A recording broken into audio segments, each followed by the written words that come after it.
आती हुई सांस और जाती हुई सांस पर सारा ध्यान लगाएंगे।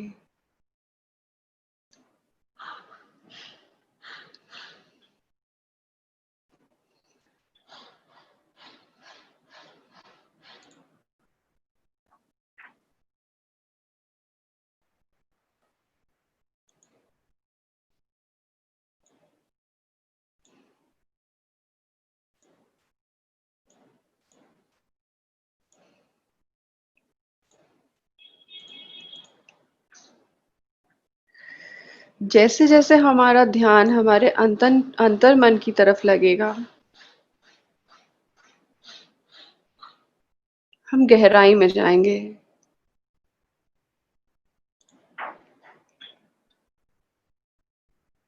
अपने मन की गहराई को टटोलेंगे।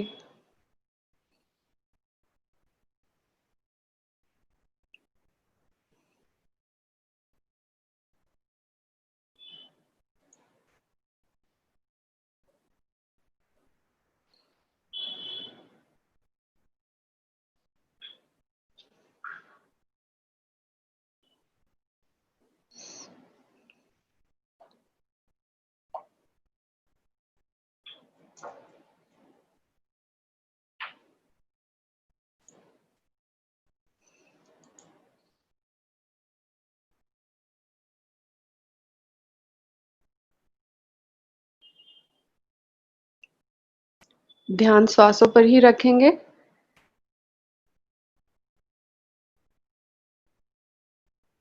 विचार आए तो उन्हें आने दीजिए।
अपने श्वासों पर अपना ध्यान रखें और अपने मन को पूरी तरह से शांत होने दें।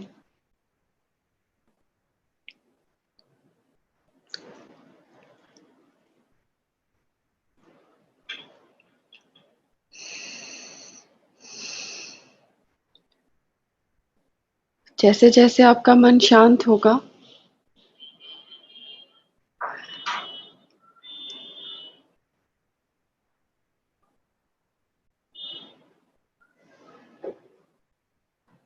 वह ज्ञान प्राप्त करने के लिए, उस ज्ञान को ग्रहण करने के लिए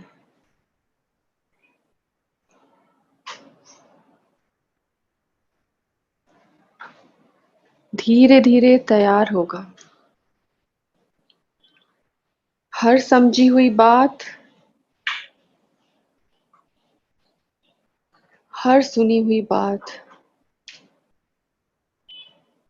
को समझकर, परख कर प्रयोग में लाने के लिए तैयार होगा।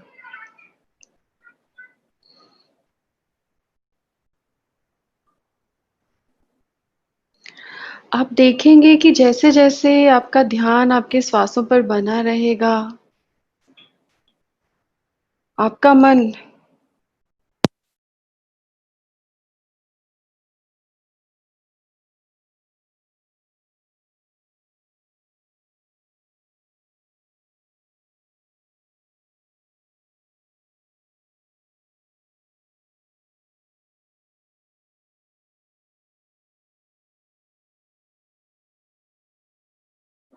और स्थिर और स्थिर होता जाएगा।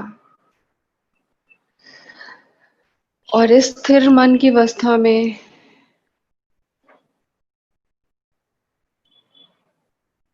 आप पूरी तरह से तैयार हैं आज के सत्र के लिए।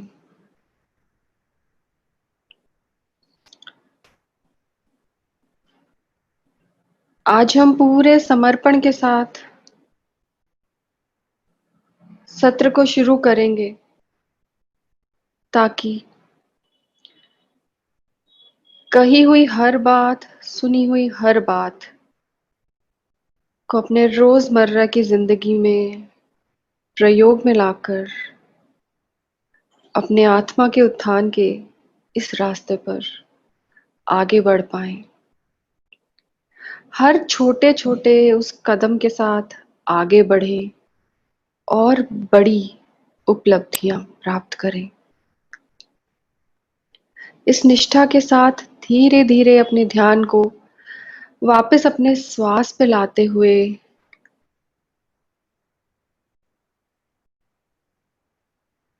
अपने शरीर पर लेकर आए।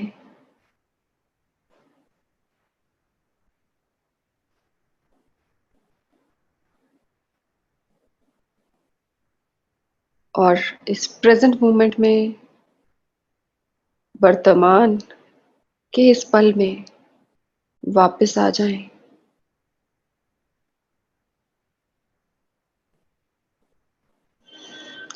धीरे धीरे से अब अपनी आंखें खोलें और अपने ध्यान को केंद्रित करें।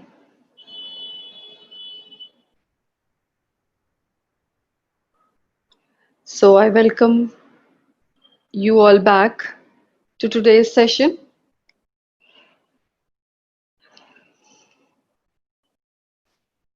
जिन सब लोगों ने, पार्टिसिपेंट्स ने अभी ज्वाइन किया है, उनका भी मैं स्वागत करती हूँ। और अभी हम आगे बढ़ते हैं अपने इस सत्र के अपने इस विषय की ओर। आज का हमारा विषय है क्लॉक एंड ब्लॉक्स।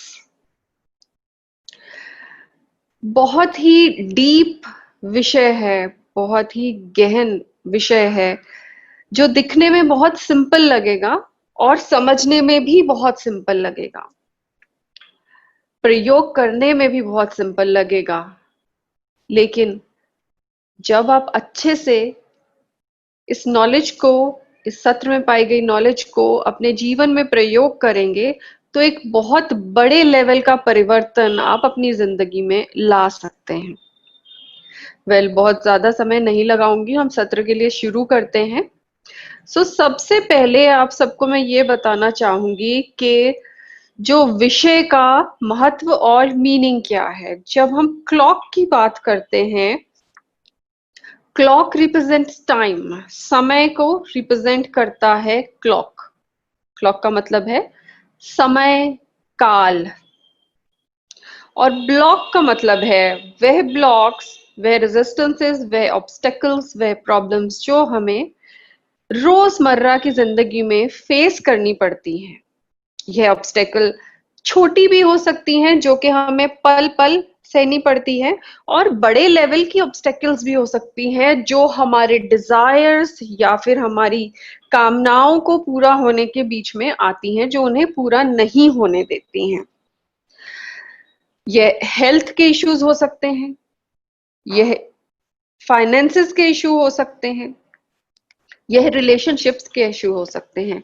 हम हमारे हर सत्र में इन रेजिस्टेंसेस की, इन ऑब्स्टेकल्स की बात करते हैं, हम इन प्रॉब्लम्स की बात करते हैं, हम सीखते हैं नए नए तरीके इन ऑब्स्टेकल्स को, इन रेजिस्टेंसेस को पार करने के, या फिर इन रेजिस्टेंसेस के होते हुए आगे बढ़ने की, उनको फेस करने की।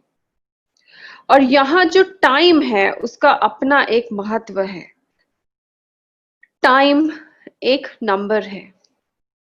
टाइम एक वो छोटी सी सेकंड, एक पल भी टाइम है, जो अभी आकर अभी चला भी गया।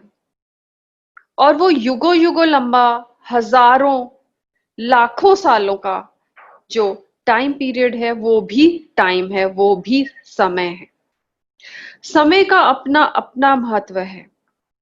समय की बहुत बड़ी न्यूमरोलॉजिकल वैल्यू है, जो कि आज जो हमारा दोपहर में सेशन हुआ था, सरिता जी ने हमें बहुत अच्छे से समझाया। आज दोपहर का सेशन जो हमारे ऑनलाइन रिट्रीट के पार्टिसिपेंट्स हैं उनके लिए एक्सक्लूसिव था, और मैं आपको बताना चाहूंगी कि हमने बहुत इंपॉर्टेंट पॉइंट्स सीखे न्यूमरोलॉजी के बारे में, नंबर्स के बारे में, कि जो 1 से लेकर 9 तक नंबर हैं उनका क्या महत्व है हमारी जिंदगी में, और किस तरह से हम उन्हें हील करके हमारी प्रॉब्लम्स को दूर कर सकते हैं और हमारी अच्छाइयों को या हमारे प्रिविलेजेस को और बढ़ा सकते हैं। इसी तरह यही रिलेशन है आज के उस टॉपिक का इस विषय के साथ। अभी हम इनफैक्ट आपको ये भी बताना चाहूंगी कि हमारी जो ऑफलाइन रिट्रीट भी अभी रिसेंटली होने वाली है, उसमें भी न्यूमरोलॉजी, जिन लोगों ने नहीं की है ऑनलाइन रिट्रीट, उन लोगों के लिए न्यूमरोलॉजी के लेसन्स जो ऑफलाइन रिट्रीट, जो फिजिकल रिट्रीट होगी, उसमें भी कवर किए जाएंगे। Anyway, to coming to the point, time is also an number. हर टाइम, हर समय हम कुछ ऐसे एक्शन लेते हैं या फिर ऐसा करते हैं जिसे कभी दूसरा इंसान अपने दिल पे ले लेता है। पार्टिकल्स जेनरेट होते हैं और वो पार्टिकल्स यूनिवर्स में जाते हैं। जब वो यूनिवर्स में जाते हैं तो वो वहीं जाकर घूमते रहते हैं अनटिल द अदर पर्सन जिनके साथ हमने ऐसा किया है उनका टाइम आता है। जब उनका टाइम आता है तो वही पार्टिकल हमारे लिए ऑब्स्टेकल बनकर, रेजिस्टेंस बनकर हमारे सामने खड़ा हो जाता है। मैं इसे और अच्छे से समझाऊंगी आपको कि बेसिकली क्या होता है कि जब हमारा कोई भी एक्शन, वर्ड या हमारी वजह से हम किसी को आघात पहुंचाते हैं या फिर किसी को खुशी पहुंचाते हैं, किसी को अच्छाई की, खुशी की भावना देते हैं, या फिर किसी को गुस्से की या हर्ट की या आघात की भावना देते हैं, तो एक पार्टिकल जनरेट होता है जो कि ब्रह्मांड में चला जाता है। वो पार्टिकल ब्रह्मांड में जाता है, उसकी वजह से वो समय हमारा था जब हमने सामने वाले को आघात किया या प्रेम दिया। अब जब वो सामने वाले का समय क्लॉक आएगा तो यही पार्टिकल वापस आएगा। अगर यह बुराई का पार्टिकल हमने उनको आघात करने का दिया है तो वो एज अ ऑब्स्टेकल हमारे सामने खड़ा हो जाएगा, और अगर हमने प्रेम का पार्टिकल छोड़ा था तो वो प्रेम की तरह हमारे पास वापस आ जाएगा। लेकिन 90% ऑफ द टाइम, इंटेंशनली और अनइंटेंशनली, हम नेगेटिव पार्टिकल्स ही प्रोड्यूस करते हैं, नेगेटिव पार्टिकल्स ही यूनिवर्स में भेजते हैं। इसको मैं अच्छे से समझाऊंगी आपको कि किस तरह से ये होता है। कई लेवल पे हम ये ब्लॉक्स क्रिएट करते हैं, ये पार्टिकल्स क्रिएट करते हैं जो हम यूनिवर्स में भेजते हैं, जो कि हमारी जिंदगी में ये ऑब्स्टेकल्स बनकर, ब्लॉक्स बनकर हमारे सामने पॉपअप होते हैं किसी एक स्पेसिफिक टाइम पे। होता ये है कि हम डिफरेंट डिफरेंट लेवल्स पे ये ब्लॉक्स क्रिएट करते हैं। हम थॉट लेवल पे भी एक थॉट्स क्रिएट ब्लॉक्स क्रिएट कर सकते हैं। जैसे आप मान लीजिए कि किसी के बारे में हमने कुछ बुरा सोचा, उससे भी एक equally bad Karma particle generate होगा जितना कि हम किसी बुरे एक्शन से क्रिएट करते हैं। मान लीजिए मैं सोचती हूं मुझे किसी पे गुस्सा आता है, सामने मेरा बोलने की हिम्मत नहीं है, लेकिन मैं उस इंसान के लिए बहुत बुरा थॉट क्रिएट करती हूँ। मान लीजिए एक एग्जांपल है एक बॉस की और एक एम्प्लॉय की। एम्प्लॉय को बॉस ने डांटा, अब एम्प्लॉय वापस उन्हें एक्शन में तो कुछ नहीं कह सकता, लेकिन उसके मन में ये जरूर आएगा कि अगर मैं कुछ बन जाऊंगा तो मैं तुझे देख लूंगा, या मेरे हाथ में होता तो मैं तुम्हें हिट करता या मारता। अब महज सोचना किसी को मारने का, it is an equally bad Karma और पार्टिकल किसी को मार एक्शन से अगर हम मारते हैं उसके। सो अगर वो इंसान ने एक थॉट का पार्टिकल यूनिवर्स में भेजा है, तो वो उस यूनिवर्स में जाकर घूमता रहेगा और वह उस इंसान को ऑब्स्टेकल की तरह कहीं ना कहीं अपनी लाइफ में, इस लाइफ में या किसी और लाइफ में उनके सामने आएगा, जिसे उन्हें फेस करना पड़ेगा कार्मिक थ्योरी के तहत। सेकंड जो तरीका है, सेकंड जो हम कहेंगे कि वर्ड्स के साथ हर्ट करते हैं, हम वर्ड्स के साथ ब्लॉक्स क्रिएट करते हैं। इसका मैं आपको एक एग्जांपल देती हूँ। कई बार बहुत ही अनइंटेंशनली हम ऐसे वर्ड्स यूज कर देते हैं सामने वाले के लिए, ऐसे इंसान के लिए भी कर देते हैं जिन्हें कि हम जानते ही नहीं। वो वर्ड्स भी ब्लॉक्स क्रिएट करते हैं। मान लीजिए आप एक मूवी देख कर आए, एक फिल्म देख कर आए, 3 घंटे आपने फिल्म देखी, आपको फिल्म 3 घंटे देखने के बाद आप आकर कह रहे हैं अरे यार बकवास फिल्म थी। जब आपने ये वर्ड्स यूज किए तो बेसिकली आपने उन 200-300 लोगों के साथ अपना पार्टिकल बांध लिया, अपना कर्मा बांध लिया, ब्लॉक क्रिएट कर लिया उन 200-300 लोगों के साथ जिन्होंने इतनी मेहनत करके उस फिल्म को बनाया। वो म्यूजिशियन भी हैं, वो प्रोड्यूसर भी हैं, वो एक्टर्स भी हैं, वो टेक्नीशियंस भी हैं, जिन्होंने शायद साल 2 साल मेहनत करके उस फिल्म को बनाया, लेकिन हमने केवल 3 घंटे उसे देखकर उन लोगों की मेहनत को नकार कर एक शब्द में बोल दिया कि ये तो बकवास थी। हमने उन लोगों के एफर्ट को कोई एप्रिसिएशन नहीं दी,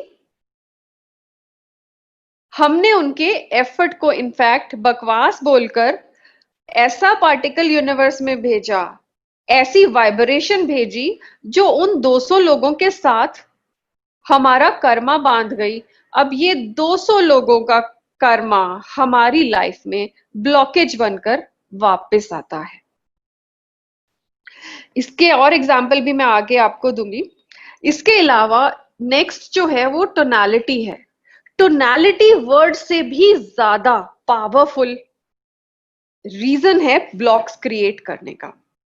अब इसको भी मैं आपको समझाने के लिए एक बात बताती हूँ कि जब भी हम मेडिटेशन करते हैं, अगर मैं आपको या हमारे कोई भी जो मेडिटेशन कराने वाले हैं आपको बोलते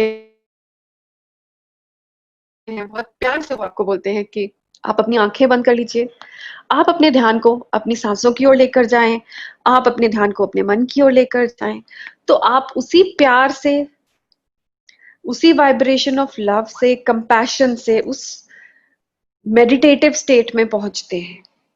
पर मान लीजिए अगर मैं अपनी टोनालिटी चेंज करके उन्हीं वर्ड्स को बोलूं और मैं बोलूं चलिए अपनी आंखें बंद कीजिए, अपने ध्यान को अपने सांसों पर लगाइए, अपने अंतर मन के साथ जुड़िए, तो क्या आप जुड़ पाएंगे? Here is what tonality makes difference. मेरी कही हुई बात, शब्द बिल्कुल सेम है, वही शब्द आपको प्रेम से कहे हुए, हार्ट से कहे हुए आपको मेडिटेटिव स्टेट में लेकर गए, और वही शब्द जब मैंने गुस्से से कहे या अथॉरिटी से कहे, वो आपको और एक्टिव कर देंगे, इनफैक्ट समटाइम हर्ट भी कर देंगे। They will create a different kind of emotion out of you, और वो कभी भी आपको मेडिटेट नहीं करने देंगे। सो टोनालिटी की ये वैल्यू होती है और यही महत्व होता है कि हमें किसी से बात करते हुए अपनी टोन का ध्यान रखना होता है। अगर हम गलत टोन से बात करते हैं तो वो भी सामने वाले के को किस तरह से इफेक्ट करती है, उसी तरह से ऑब्स्टेकल्स क्रिएट होते हैं। अगर हम प्रेम पूर्वक कहेंगे, सामने वाले के मन से प्रेम के पार्टिकल्स हमारे लिए आएंगे और वो यूनिवर्स में जाएंगे। समय सही होगा, पॉपअप वही अच्छे पार्टिकल्स होंगे और हमें रिटर्न में प्रेम मिलेगा। गुस्से वाले पार्टिकल, हर्ट वाले पार्टिकल, आघात वाले पार्टिकल सामने वाले के मन से निकलेंगे, यूनिवर्स में जाएंगे। जब भी पॉपअप होंगे, जब भी क्लॉक उनका सुटेबल होगा, हमारे सामने पॉपअप होंगे as an obstacle. I hope you are able to understand what I am saying. Similarly आगे हम जाएंगे तो हम इमोशन की बात करते हैं। हमारे इमोशंस भी बहुत ही एक इम्पॉर्टेंट रोल प्ले करते हैं इन ब्लॉक्स को क्रिएट करने में और इन ब्लॉक्स को रिमूव करने में भी। मान लीजिए मेरे मन में किसी के लिए बहुत ही ज्यादा प्रेम का भाव है। जब प्रेम का भाव होगा तो मैं वही प्रेम के पार्टिकल्स उस सामने उस इंसान के लिए यूनिवर्स में भेजूंगी और उसको वही प्रेम जो है टाइम पे जाकर, सही टाइम पे जाकर पॉपअप होके मिलेगा। लेकिन अगर मैं गुस्से के, सैडनेस के, हर्ट के पार्टिकल्स सामने वाले के लिए भेजूंगी या मैं किसी को मजबूर करूंगी कि मेरे लिए ऐसे इमोशन रखे, तो मेरे सामने जब उसका टाइम समय, उनका क्लॉक सही दिशा में होगा, तो मेरे सामने वही ब्लॉक समझ के बन के सामने आ जाएंगे। So emotions also play a very big role in creating those obstacles. And finally, the most important one is action. Action is the one which is very easy to describe. Action को समझाने में मुझे बहुत ज्यादा जोर नहीं लगेगा। किसी को थप्पड़ मारूंगी तो वो मेरे सामने आएगा ही आएगा एज ऑब्स्टेकल बनकर। किसी को हग करूंगी, जादू की झप्पी दूंगी, तो वो भी प्रेम की तरह, जादू की झप्पी की तरह मेरे सामने आएगा ही आएगा। यहां मैं आपको एक एग्जाम्पल देना चाहूंगी एक्शन का। एक्शन का एग्जाम्पल सबसे बड़ा ये है, आप देखेंगे कि महाभारत में भीष्म पितामह का नाम सबने सुना होगा। उन्हें तीरों की शैया पे, एरोज के बने हुए बेड पर लेटना पड़ा कई दिनों तक। उनको देखकर हम सबके मन में यही आता है कि ऐसा इंसान जिसने अपनी सारी जिंदगी दूसरों के लिए कुर्बान कर दी, हर काम दूसरों के लिए किया, किसी और को तकलीफ ना हो, उन्होंने खुद अपना घर नहीं बसाया, अपनी बाकी परिवार के पालन में, उनको संभालने में अपनी पूरी जिंदगी निकाल दी। वाई, क्यों इस इंसान के साथ ऐसा हुआ कि उसको इसी दर्दनाक और पेनफुल मौत मिली? अब इसका जो रीजन है, हमें उनकी 100 लाइफ पहले जाकर मिलता है। उन्होंने इस लाइफ में तो कुछ ऐसा नहीं किया कि उनके साथ ऐसा बुरा हो, लेकिन उन्होंने 100 लाइफ, 100 जिंदगियां, 100 जन्म पहले खेलते खेलते उनके रास्ते में एक सांप आया और उन्होंने उस सांप को उठाकर, रास्ते से उठाकर साइड पे फेंक दिया। जब उन्होंने फेंका तो यह सांप जाकर कीलों में, कांटों में गिर गया और वो तड़प तड़प कर उन कांटों में मर गया। अब आप ये देखें किस तरह 100 जन्म पहले किया हुआ कर्म, किया हुआ एक्शन, यू नो, इतना पहले किया हुआ एक्शन 100 जन्म बाद उनके पास आया, पॉपअप हुआ, उन्हें सहना पड़ा, उन्हें उस कर्म को न्यूट्रलाइज करना पड़ा। इसी तरह अपने जीवन में हम कई बार ऐसा सोचते हैं कि मेरे साथ ऐसा अभी क्यों हुआ, मैंने तो किसी का कोई बुरा नहीं किया, मैं तो सबका भला करती हूँ, मैं तो सबके लिए अच्छा सोचती हूँ। और मुझे पता है ऐसा बहुत लोगों के साथ होता है, सबके साथ होता है। हम रोजमर्रा की जिंदगी में ये सोचते हैं कि हे भगवान हमारे साथ ऐसा क्यों किया, मैंने तो कभी किसी का कोई बुरा नहीं किया।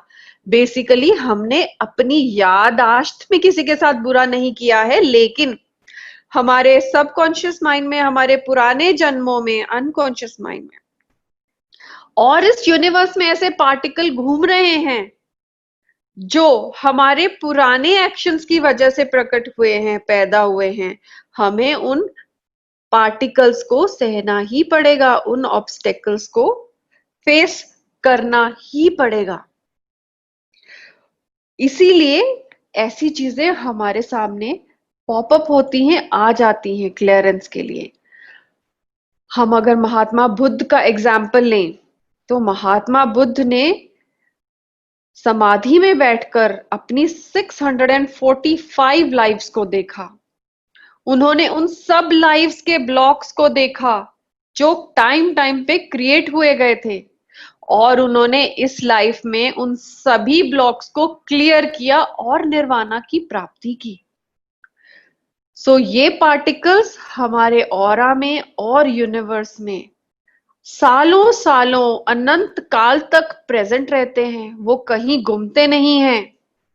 वो तब तक घूमते नहीं हैं, तब तक अदृश्य नहीं होते जब तक कि उनका क्लियरेंस ना कर लिया जाए। वो क्लियरेंस करने का क्या तरीका है वो भी मैं आज आपको बताने वाली हूं। इसी तरह एक और एग्जाम्पल हम केदारनाथ का लेते हैं। ऐसा क्यों हुआ कि 1.5 लाख लोग मिसिंग हो गए उन फ्लैश फ्लड्स में? उनमें से बहुत सारे लोगों ने इस जन्म में तो ऐसा कोई भी काम नहीं किया होगा कि उनको ऐसी बड़ी सजा मिले। उनकी भी वाटर एलिमेंट के साथ जो भी ब्लॉक्स थे पिछले जन्मों के, वो एक ही समय पे पॉपअप हुए और उन सब का निवारण एक साथ हुआ, जो वो सब मिसिंग हो गए या बह गए। इस समय हमें देखकर लगेगा कि ऐसा क्यों हुआ, लेकिन ये तो यूनिवर्स का कानून है, प्रिंसिपल है, जिसका के क्लियरेंस हुआ। ये हमारे साथ रोजमर्रा की जिंदगी में होता है, हमारे साथ बहुत चीजें ऐसी होती हैं जिसका कि क्लियरेंस हम ऑन द स्पॉट कर सकते हैं। तो इसका सॉल्यूशन क्या है, इससे बचना कैसे है? बेसिकली बचना नहीं है, इसको बैलेंस कैसे करना है, कैसे इन ऑब्स्टेकल्स को पार करना है। तो इसके 2 लेवल पे सॉल्यूशन आते हैं। पहला सॉल्यूशन तो है, पहले तो हमें वह सारे ब्लॉक्स क्लियर करने हैं जो हमने आज तक अपने पुनर्जन्मों में, पूरे जन्मों में क्रिएट किए हैं। पहले जो पुराने कर रखे हैं उनको क्लियर करना है। उसके बाद या साइड बाय साइड हमें यह भी मेक श्योर करना है कि हम नए ब्लॉक्स ना क्रिएट करें। नए ब्लॉक्स ना क्रिएट करके हम अपने प्रेजेंट को ब्लॉक फ्री करेंगे और हम अपने फ्यूचर को ब्लॉक फ्री करेंगे। सो हमें इन दोनों लेवल्स पे साथ साथ काम करना पड़ेगा ताकि पुराने ब्लॉक्स भी क्लियर होते जाएं और नए ब्लॉक्स बने ना। अब ये किया कैसे जाए, इसको करने के 3 स्टेप्स हैं। पहला स्टेप है, हमें अपने आप को टटोलना पड़ेगा, हमें सेल्फ रियलाइज करना पड़ेगा, रियलाइजेशन में जाना पड़ेगा, यह टटोलना पड़ेगा, यह देखना पड़ेगा कि ये ब्लॉक्स का कारण क्या है। जब हम ढूंढ लेंगे कि ब्लॉक्स का कारण क्या है, तब हमें अपने आप में वह ट्रांसफॉर्मेशन लाना पड़ेगा जिससे कि हम उस ब्लॉक को क्लियर कर पाएं और उसके बाद हमारे सोल का एवोल्यूशन होगा। जब हम ट्रांसफॉर्मेशन होगी, हमारे सोल का एवोल्यूशन होगा। इन सभी स्टेप्स को मैं एक एक करके आपको बताऊंगी कि कैसे हमें करना है। पहला स्टेप है सेल्फ रियलाइजेशन का।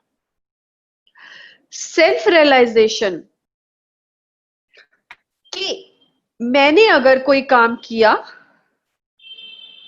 किसी समय पे तो क्यों किया, या मैंने वह समय पे काम किया जिसकी वजह से ये ब्लॉक क्रिएट हुआ, तो उस ब्लॉक को मुझे ढूंढना है, उसका रूट कॉज ढूंढना है। तो उसके बहुत से तरीके हो सकते हैं। पहला, हमारे जितने भी ब्लॉक्स के पार्टिकल्स होते हैं उनकी इंफॉर्मेशन हमारे ऑरा में स्टोर्ड होती है। हमारे ऑरा में सारी इंफॉर्मेशन स्टोर्ड होती है उन पार्टिकल्स के बारे में जिनकी वजह से ब्लॉक्स क्रिएट हुए हैं, ब्लॉक्स बने हैं। तो हम अपना ऑरा का एनालिसिस करके करवा के सेंसिटिव होके अपने ऑरा के प्रति हम जान सकते हैं कि हमारे ऑरा में क्या क्या ब्लॉक छिपे हुए हैं।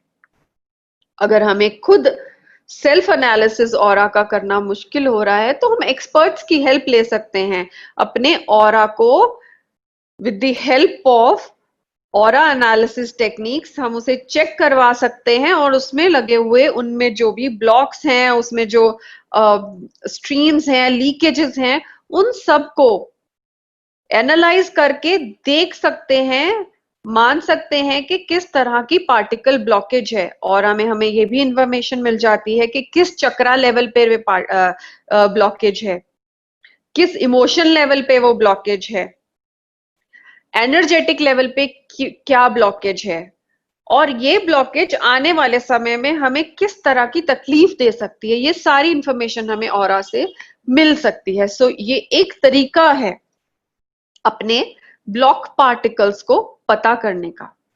दूसरा तरीका है मेडिटेटिव स्टेट में जाकर, मेडिटेशन करके, मेडिटेटिव स्टेट में जाके अपने माइंड को काम करके, अपने सबकॉन्शियस माइंड को और अनकॉन्शियस माइंड को टटोल के हमें अपने ब्लॉकेजेस का रूट कॉज पता चल सकता है।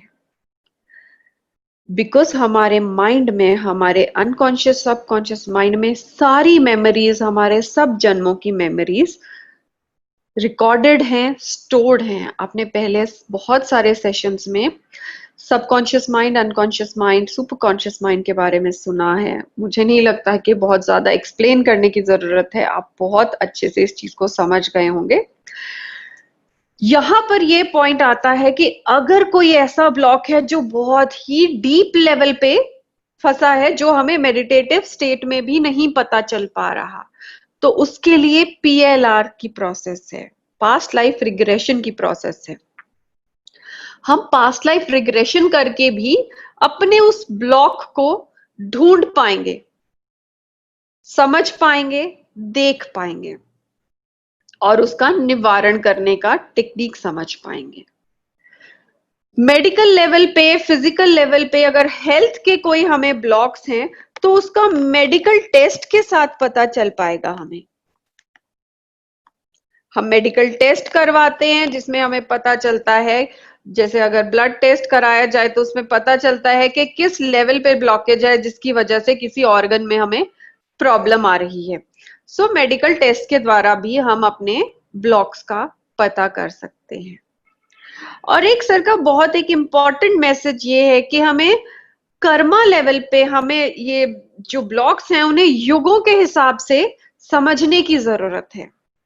हर युग में अलग अलग तरीके से हमें डिफरेंट डिफरेंट ब्लॉक्स के बारे में इंफॉर्मेशन मिलती है और लेसन्स मिलते हैं। हमें उन लेसन्स को समझने की जरूरत है। हम दूसरों के किए हुए कार्य से, दूसरों के ब्लॉक से, दूसरों के पार्टिकल्स से भी अंडरस्टैंड करके, समझ के हम अपने ब्लॉक्स को समझ सकते हैं। दूसरे की लाइफ के एग्जाम्पल को लेकर भी हम अपने ब्लॉक्स को समझ सकते हैं। रामायण के युग में सीता माता को अग्नि परीक्षा देनी पड़ी थी। किस किस तरह के एक्सपीरियंसेस सीता मां को और भगवान श्री राम को मिले, उस पूरे युग से हमें अनेक प्रकार के लेसन मिलते हैं। पर the point is this, do we actually follow them? क्या हम उन लेसन से कुछ सीखते हैं? हम नहीं सीखते। हम केवल अपने लेसन्स का वेट करते हैं कि वो प्रॉब्लम या ऑब्स्टेकल हमारे सामने आएगा, हम तभी उसको अंडरस्टैंड करेंगे और आगे बढ़ पाएंगे। इसी तरह महाभारत युग से द्रौपदी का चीरहरण होता है, उससे हमें क्या लेसन मिलता है? आज भी ऐसे इंसिडेंट्स होते हैं। आज भी हमें ये लेसन महाभारत से मिलता है कि जुआ खेलने से एक नारी को जो है बेइज्जती का सामना करना पड़ा, लेकिन आज भी गैम्बलिंग होती है, आज भी जुआ खेला जाता है। क्या महाभारत युग से हमने कोई एक्सपीरियंस या कुछ एग्जाम्पल लेकर सीखा, या हमें किस तरह से उसे आज की जिंदगी में यूज करना चाहिए? क्या वो हो रहा है? बहुत हद तक नहीं हो रहा है। इनफैक्ट वो मिसयूज जो उस समय हुआ, वो गलतियां जो उस समय हुई, वो आज भी हो रही है। आज के युग में इंटरनेट का युग है, हम कहेंगे फिफ्थ डायमेंशन का युग है, जिसमें सब कुछ इंटरनेट से हो रहा है। Facebook is there, Twitter is there, YouTube is there, there are so many social media platforms are there, जिनकी पॉजिटिव यूजेज बहुत कम हो रही है, नेगेटिव यूजेज बहुत ज्यादा हो रही है, and we are not taking those lessons, but we are keeping on exploiting all these things. So हमें ये सब कुछ अंडरस्टैंड करना है और करके आगे बढ़ना है। बढ़ना कैसे है? वंस हमें यह पता चल गया सेल्फ रियलाइजेशन के प्रोसेस से कि पार्टिकल कहाँ है ऑब्स्टेकल का और उसका रूट कॉज क्या है, तो हमें उसको निकालने के लिए, अपने ट्रांसफॉर्मेशन के लिए आगे बढ़ना पड़ेगा। अब ट्रांसफॉर्मेशन में भी जैसे हमने पहले देखा, 2 स्टेप्स हैं।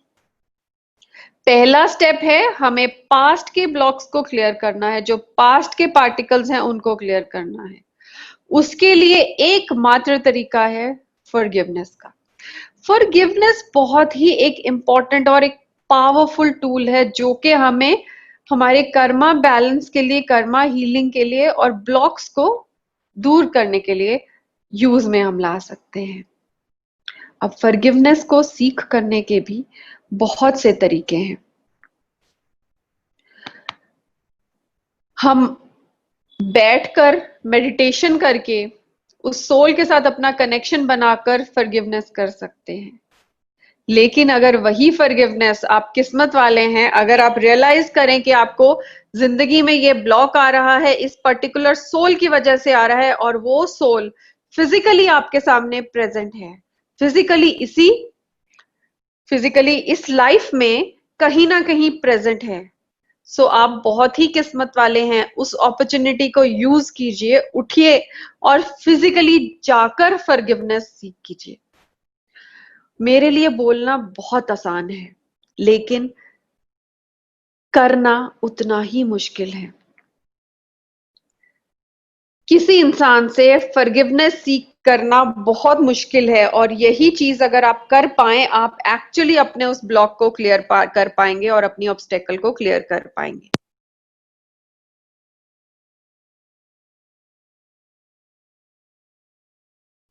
मुझे पता है इस समय मैं आपको ये बात बोल रही हूं और आपको लग रहा होगा कि ये प्रैक्टिकल नहीं है।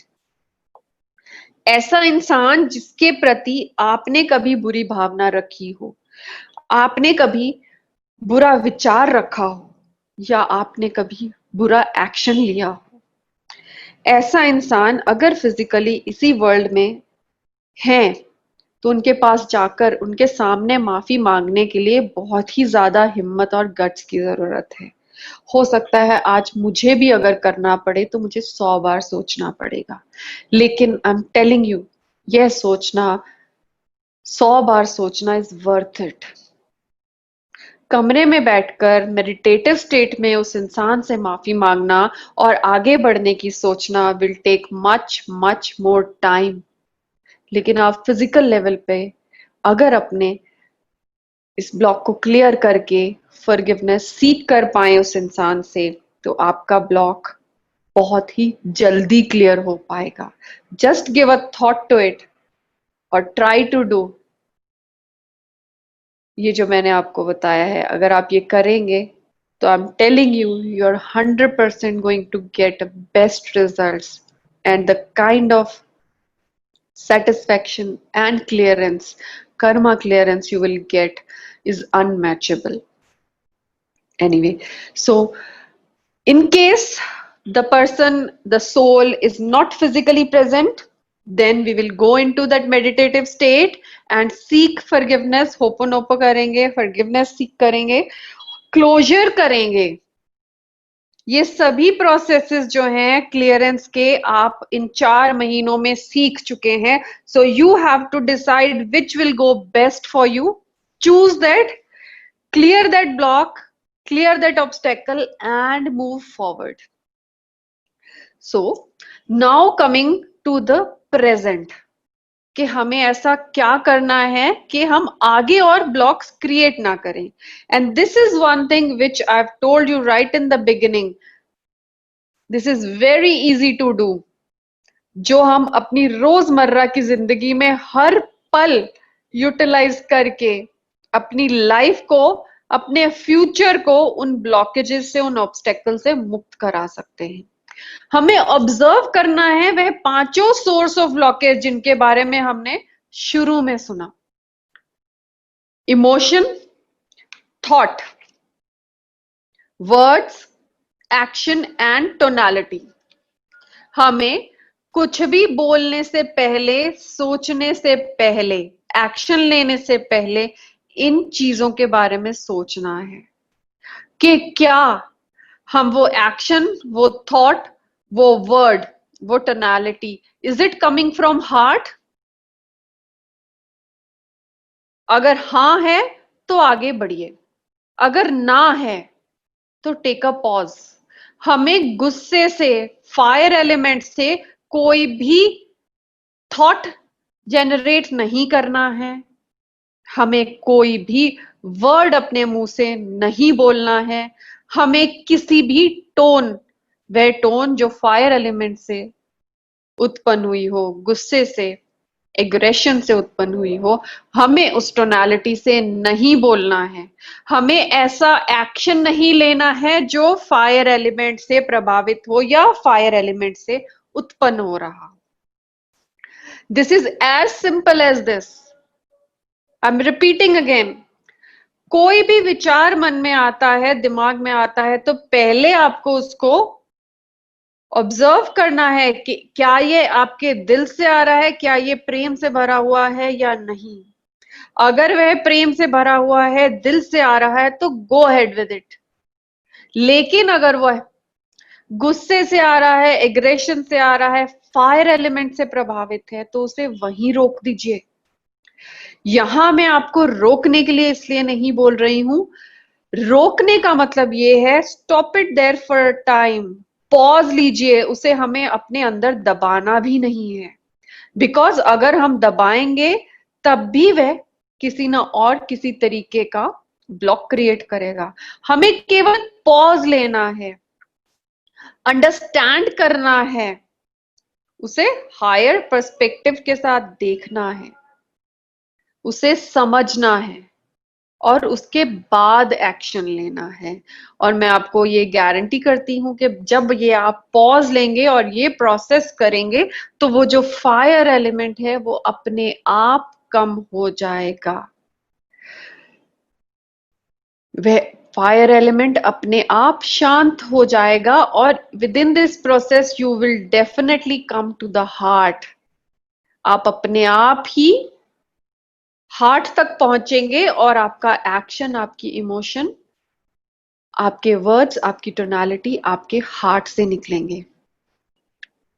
अगेन आई एम टेलिंग, रोकना नहीं है, बंद नहीं करना है, दबाना नहीं है. बिकॉज अगर हम दबाकर रखेंगे किसी इमोशन को, थॉट को या एक्शन को, वो भी ब्लॉक क्रिएट करेगा. हमें उसे क्लियर करना है, उसे ट्रांसफॉर्म करना है फ्रॉम फायर टू हार्ट, और उसे हमने हार्ट से ही बाहर निकालना है. So this is very important. And यही अगर हम रोज करेंगे, धीरे धीरे एक एक स्टेप करके करेंगे, छोटा छोटा स्टेप लेकर करेंगे, तो हम आगे बढ़ पाएंगे, हम अपने अंदर वह ट्रांसफॉर्मेशन ला पाएंगे और अपने फ्यूचर में आने वाले ब्लॉक्स को पहले से ही क्लियर कर पाएंगे, रोक पाएंगे नए ब्लॉक्स बनाने के लिए। यह सबके साथ होता है। बड़े बड़े ऋषि महर्षियों के बारे में आपने सुना होगा कि उन्हें गुस्सा आ गया, उन्होंने श्राप दे दिया। वो एक मूवमेंट होता है जब हमारी कॉन्शियसनेस नीचे गिरती है, जब हम फायर एलिमेंट से एक्शन लेते हैं, फायर एलिमेंट से ऑपरेट होते हैं। इसको रोकने का बस एक ही तरीका है, अवेयरनेस में रहना, ऑब्जर्व करना कि हम ये एक्शन या ये थॉट हमारे ऊपर किस तरह से आया। ये सिर्फ समय का खेल है, बिकॉज जैसे मैं क्लॉक की बात कर रही हूं, हम ये ऑब्जर्व करेंगे कि वो जो पार्टिकल्स छुपे हुए हैं, वो जो मेमोरीज हमारे ऑरा में, हमारे माइंड में अलग अलग लेवल पर छिपी हुई हैं, way at different times pop up हो जाती हैं और वो ये फायर एलिमेंट को हमारे अंदर क्रिएट करती हैं, जिसकी वजह से, जैसे अगर हमारे अंदर कुछ जब मेमोरी क्रिएट होती है, जब एक पॉपअप होती है, किसी के 7:30 शुरू हो जाती है, किसी का राहु काल, जैसे अभी 2020 ईयर चल रहा है, ये राहु काल का ईयर है, वायरस का ईयर है। ये सब वायरस वाले ब्लॉक्स जो हैं ये पॉपअप हो रखे हैं, तो हमें इन सभी की हीलिंग करनी है, इनको हील करके आगे बढ़ना है। That is the one thing. और हमें वेट नहीं करना है कि जब ये क्लियर होंगे ये अपने आप पास हो जाएंगे, नहीं, हमारे अपने हाथ में है ऐसी टेक्निक्स, ऐसे टूल्स जिसके साथ हम इनको आराम से क्लियर करके आगे बढ़ सकते हैं। जब हमारे सामने पहले ये ब्लॉक्स आए थे तब हमने रिएक्ट किया था, ऐसी सिचुएशंस आई थी, हमने रिएक्ट किया था, तभी ये ब्लॉक्स क्रिएट हुए थे। अब हम सोच के, अब हम इन ऐसी सिचुएशन में जाकर उसे अच्छे से ऑब्जर्व करके रिस्पॉन्ड करेंगे और उन्हें क्लियर करेंगे और अपनी सेल्फ एवोल्यूशन की ओर बढ़ते जाएंगे और अपनी डायमेंशन में वह शिफ्ट लाएंगे कि हम अपनी नई डायमेंशन में पहुंच पाए और सोल के नेक्स्ट लेवल पर जा पाए। हमारे हर एक शब्द को, हमारे सब एक्शंस को हर पल ऑब्जर्व करके ही हम बोलेंगे, कहेंगे, तभी हम आगे बढ़ पाएंगे। हम इन पांचों चीजों को अगर संभालेंगे, हमें केवल इन पांचों चीजों को संभालना है। जब हम इन्हें संभालेंगे, हम अपने आप ही सेल्फ रियलाइजेशन में आ जाएंगे। और हम जब संभालेंगे, रियलाइजेशन में आएंगे, हमें क्लियर हो जाएगा कि हमारे सामने ये ब्लॉक क्यों आया है। Basically it's a बायोरिदमिक cycle. Past में हमने कुछ किया, वो एक रिदम के साथ प्रेजेंट में हमारे सामने उस ब्लॉक के साथ आ जाता है। So that is the importance of time.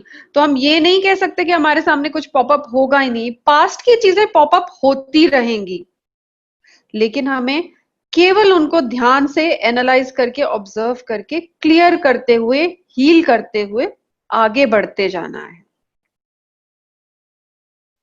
हमें उन्हें हील करना है, हमें उनसे डील नहीं करना है।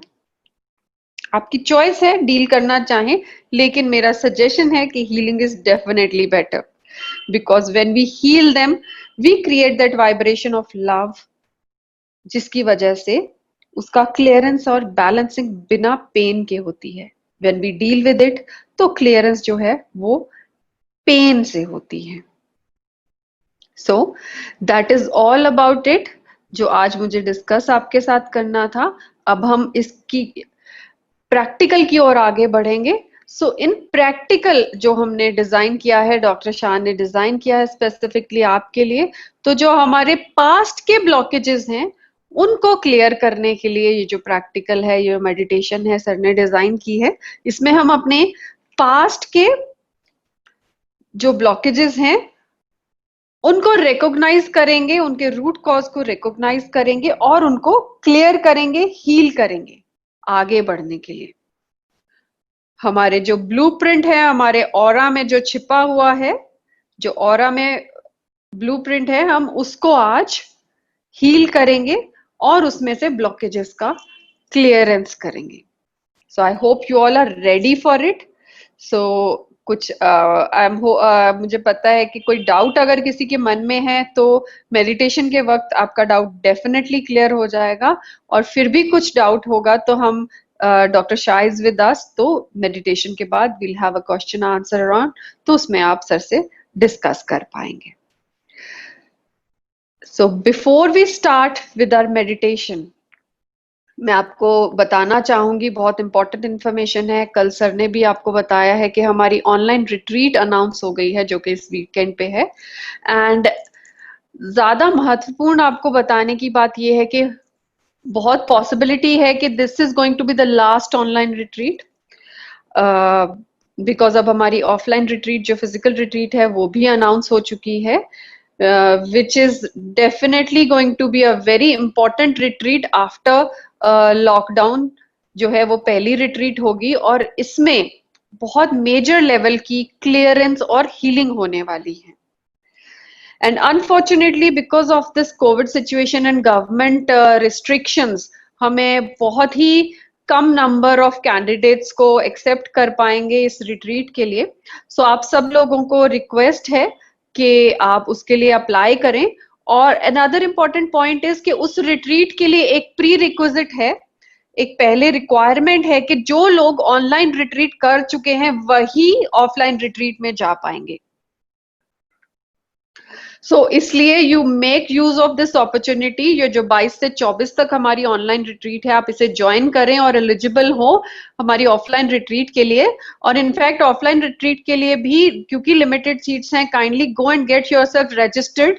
आप अप्लाई करें उसके लिए, बिकॉज उसमें बहुत ही कम सीट्स हैं और बहुत कम लोगों को सर जो है वो सिलेक्ट करने वाले हैं on the basis of their requirement.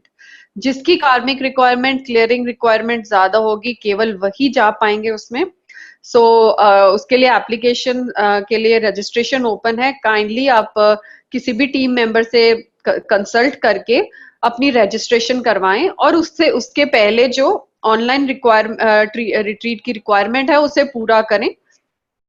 आप में से बहुत सारे लोग ऑलरेडी ऑनलाइन रिट्रीट कर चुके हैं और वो एलिजिबल हैं ऑफलाइन रिट्रीट के लिए, लेकिन अगर किसी ने अभी तक नहीं की है तो इस मौके का पूरा फायदा उठाएं और ऑफलाइन ऑनलाइन रिट्रीट में रजिस्टर कर पाएं। ये जो टेक्निक्स ऑनलाइन रिट्रीट में सिखाई गई हैं, सिखाई जा रही हैं, these are very important tools to clear these blocks which I been talking about today. जिन ऑब्स्टेकल्स का मैंने आज डिस्कस के बारे में डिस्कशन किया है, उनको क्लियर करने के लिए ये टेक्निक्स बहुत ही बढ़िया हैं और बहुत इंपॉर्टेंट टूल है। बहुत आसानी से ये हमें उन क्लियरेंस को करवा सकते हैं। So kindly go ahead with it, इस मौके का फायदा उठाएं और get yourself registered for this retreat. So चलिए अब हम अपनी मेडिटेशन शुरू करते हैं। So I would request each and every one of you to kindly close your eyes. अपनी आंखें बंद कर लें और अपने ध्यान को अपनी सांसों की ओर लेकर आए।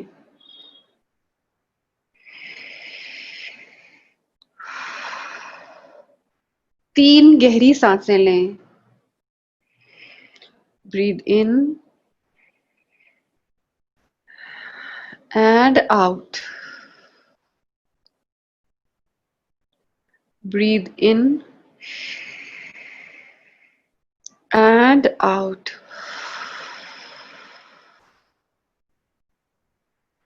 ब्रीद इन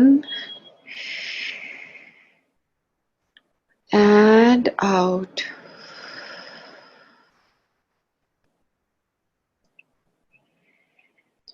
अपने ध्यान को अपने अंतर मन की ओर लेकर जाएं।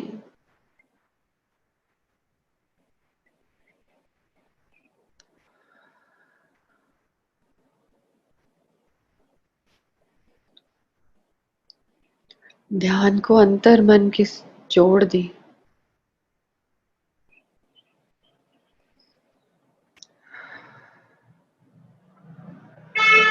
अपने मन को पूरी तरह से शांत होने का मौका दें।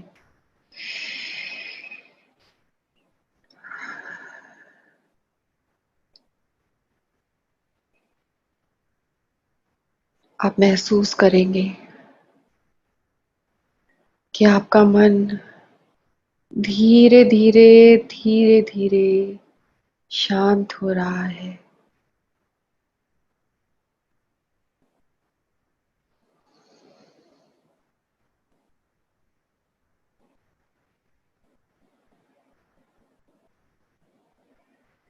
रिलैक्स हो रहा है, शिथिल हो रहा है।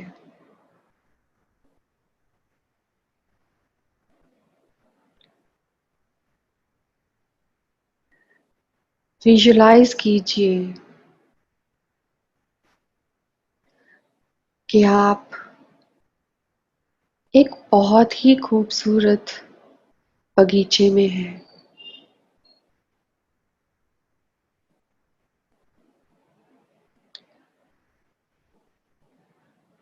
यह एक बगीचा काल्पनिक भी हो सकता है और एक रियल भी हो सकता है, पर जरूरी चीज यह है कि ये ऐसी जगह है जहां आप पूरी तरह सुरक्षित हैं और पूरी तरह खुश हैं।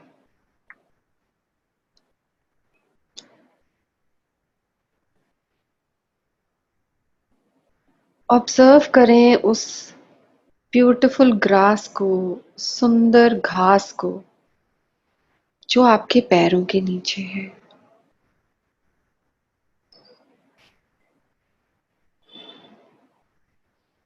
महसूस कीजिए कि ये घास आपके पैरों को किस तरह का अनुभव दे रही है।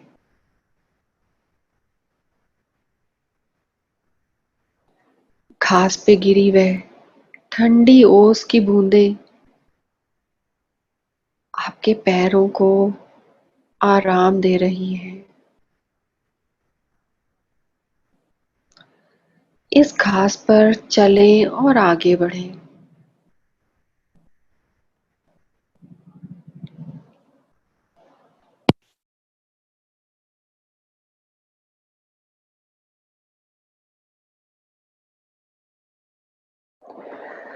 आपका बढ़ता हुआ हर एक कदम आपके शरीर को और आपके मन को रिलैक्सेशन प्रदान कर रहा है, शिथिल बना रहा है।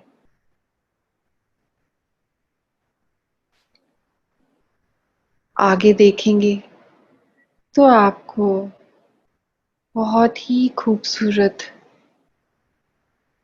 फूल दिखेंगे जो कि इस बगीचे को और भी सुंदर बना रहे हैं।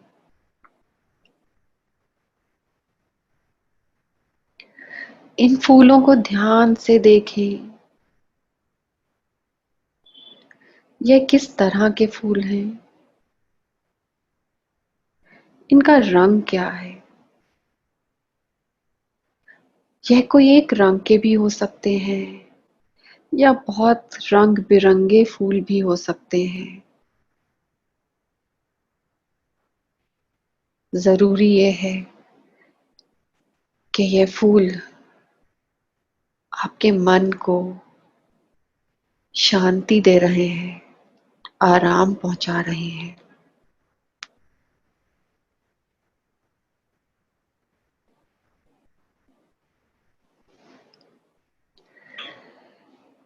इन फूलों को और इनकी खुशबू को महसूस करें।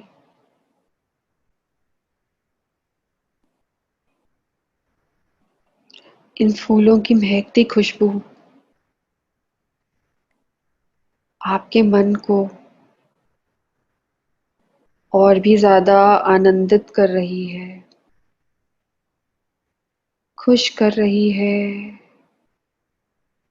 आनंदमयी कर रही है।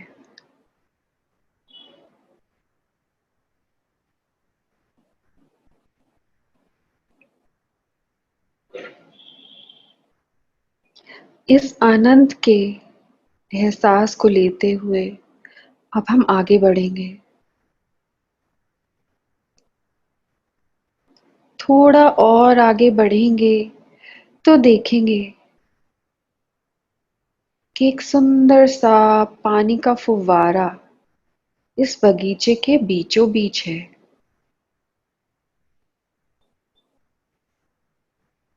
धीरे धीरे उस फुव्वारे की ओर बढ़िए।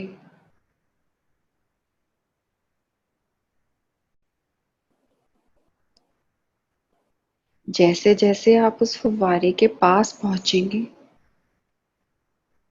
उसमें से बहते छल छल पानी की आवाज आपके कानों में पड़ेगी।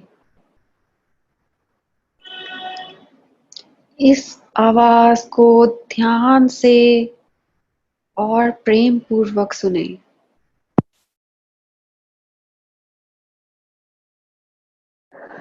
आप महसूस करेंगे यह सुंदर शीतल स्वच्छ जल की छल छल करती हुई आवाज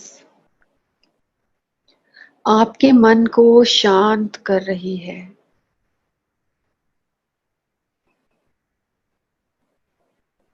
और आपके पूरे मन को, आत्मा को और शरीर को एक खुशी का अनुभव करा रही है।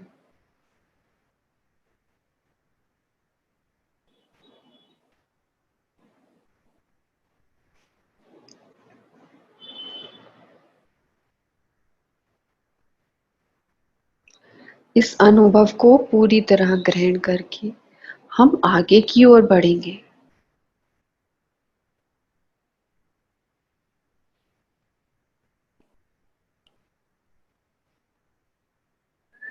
आप सामने देखेंगे एक बहुत ही खूबसूरत सा दरवाजा है। इस दरवाजे को ध्यान से देखें और देखें, पहचाने कि दरवाजा कैसा दिख रहा है। क्या यह लकड़ी का दरवाजा है या मेटल का दरवाजा है, नया है या पुराना है।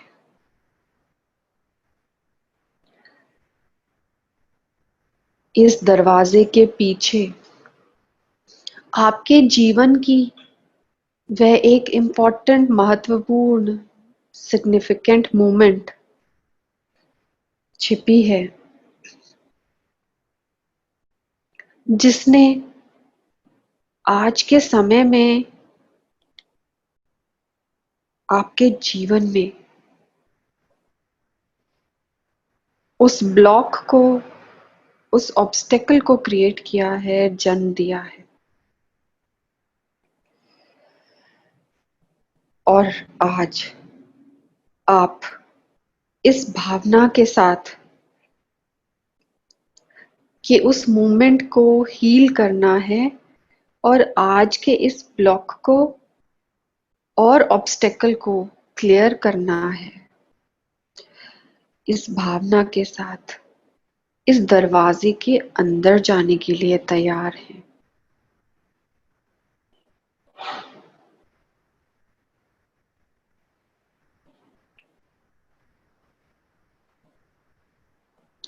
देखें, इस दरवाजे पर एक हैंडल है, एक नॉब है। यह नॉब किसी भी प्रकार की हो सकती है।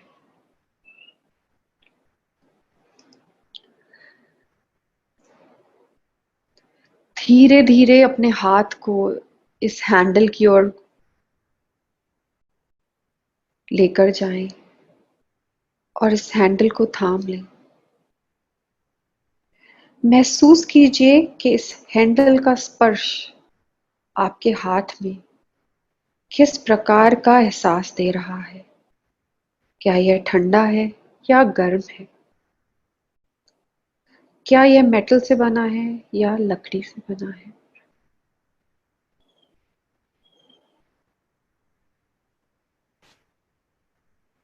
इस हैंडल को बहुत ही प्रेम पूर्वक थामे।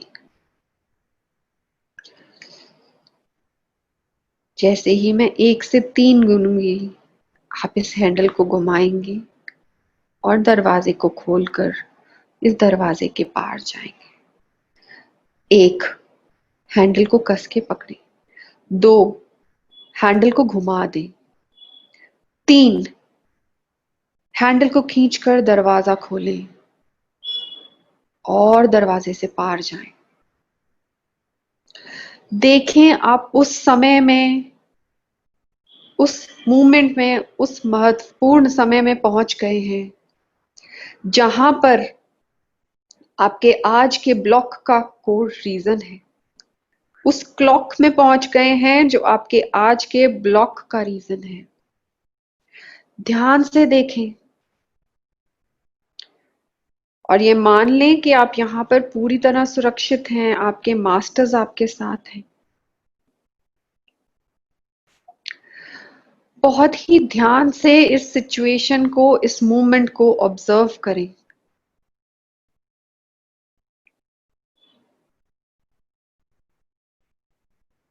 उसे समझने की कोशिश करें।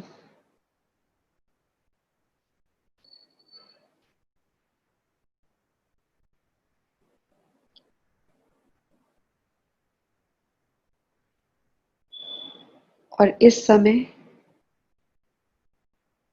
दिव्य सफेद ऊर्जा का आवाहन करें और इस दिव्य ब्रह्मांडीय ऊर्जा से इस सिचुएशन को, इस मोमेंट को हील करें।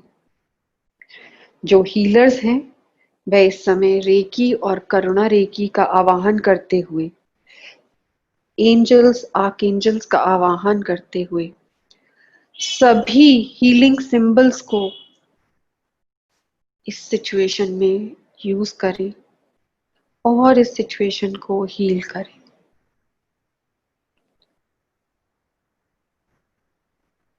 देखें किस तरह से यह सफेद ब्रह्मांडीय ऊर्जा इस सिचुएशन को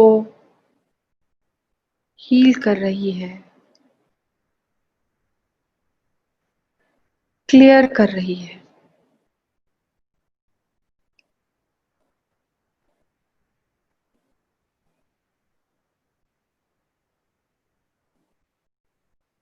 अपनी ओर से सभी हीलिंग सिंबल्स को, डिवाइन सिंबल्स को इस सिचुएशन में स्प्रेड होते हुए, फैलते हुए देखें।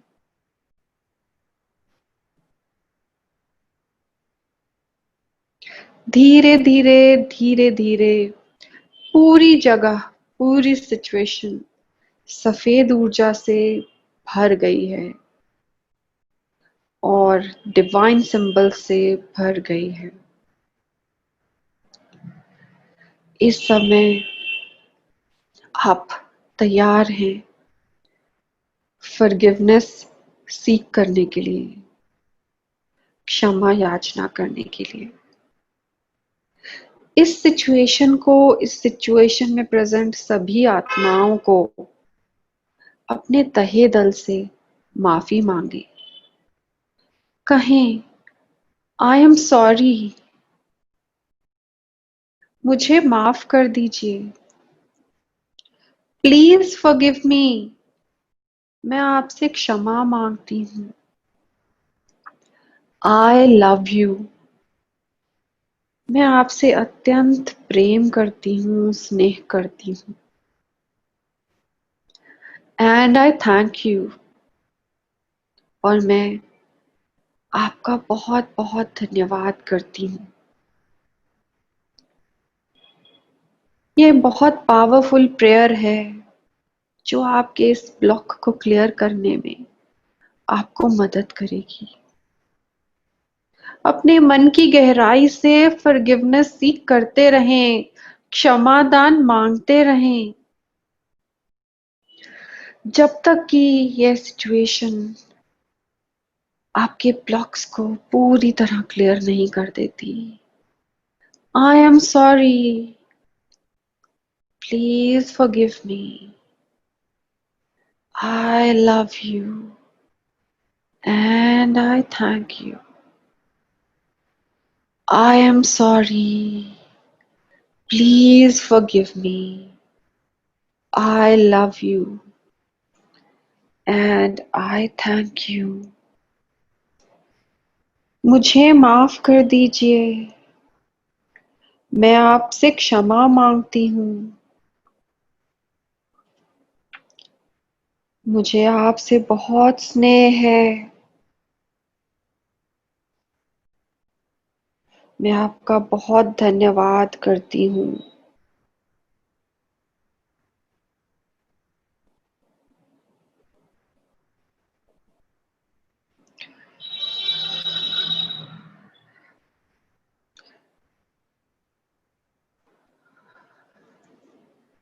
आप इस सिचुएशन को और इन आत्माओं को अपनी तरफ से क्षमा भी दें। क्षमा दान करें, क्षमा प्रदान करें। I forgive you. I forgive you. I forgive you. मैं आप सबको क्षमा करती हूँ, क्षमा करती हूँ, क्षमा करती हूँ। इस समय पे आप फॉरगिवनेस के सिंबल का प्रयोग भी कर सकते हैं, जो आपकी इस क्षमा याचना और क्षमा दान को कई गुना ज्यादा तक असरदार बना देंगी। आपके एंजल्स, आपके आर्क एंजल्स, आपके गार्जियन एंजल्स आपके साथ हैं। आपके मास्टर्स आपके साथ हैं, जो आपको इस सिचुएशन को हील करने में मदद कर रहे हैं। देखते ही देखते आपकी सारी क्लियरेंस हो चुकी है। आप आगे बढ़ने के लिए तैयार हैं। आपका ट्रांसफॉर्मेशन हो चुका है। आपके ऑरा के ब्लूप्रिंट से इस ब्लॉक की क्लियरेंस हो चुकी है। आप की सोल इवॉल्व हो चुकी है, अगले पायदान पे पहुंच चुकी है। आप चाहें तो एक और ऐसी सिचुएशन के मूवमेंट के बारे में सोचें जिसकी वजह से कोई और ब्लॉक आपकी जिंदगी में है।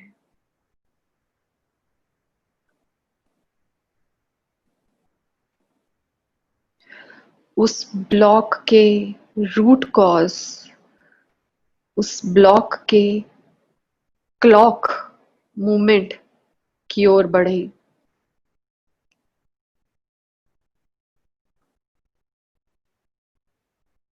देखते ही देखते यह दूसरी क्लॉक मूवमेंट, जो कि आपके दूसरे ब्लॉक का रूट कॉज है, आपके सामने आ गई है। अब आपको पता है आपको क्या करना है। आपके मास्टर्स आपके साथ हैं। उनसे आती हुई सफेद दिव्य ऊर्जा के साथ इसे हील करें। हीलर्स रेकी और करुणा रेकी के सिंबल्स के साथ इस सिचुएशन को हील करें।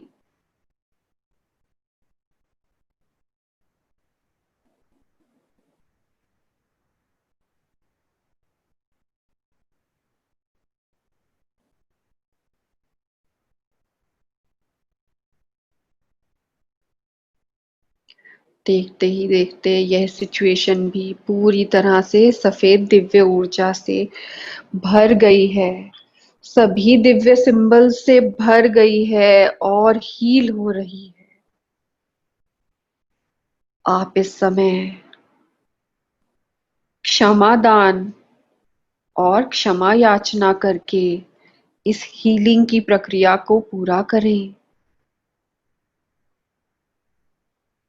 अपने मन की गहराई से माफी मांगें। मुझे माफ कर दीजिए। मैं क्षमा मांगती हूँ। मुझे आपसे प्रेम है।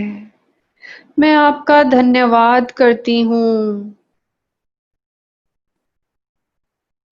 I am sorry. Please forgive me. I love you and I thank you.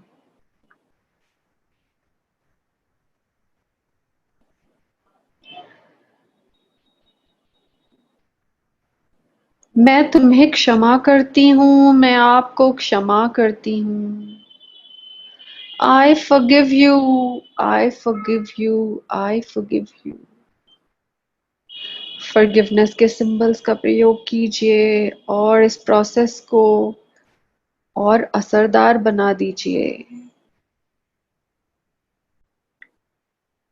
देखते ही देखते यह सिचुएशन भी पूरी तरह हील हो चुकी है और आपके ऑरा के ब्लूप्रिंट से इस ब्लॉक की हीलिंग हो चुकी है, क्लियरेंस हो चुकी है. महसूस कीजिए कितना हल्का महसूस कर रहे हैं आप.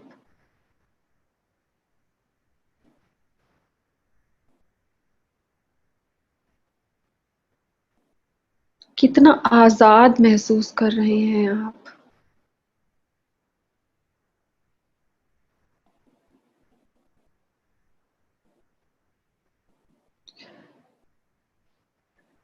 इस हल्केपन की, आजादी की एहसास के साथ आप एक प्रण लें कि आज के बाद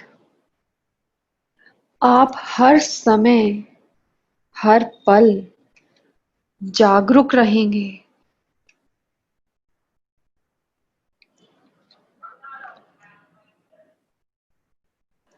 ऑब्जर्वेशन के बाद ही बोलेंगे, ऑब्जर्वेशन के बाद ही सोचेंगे.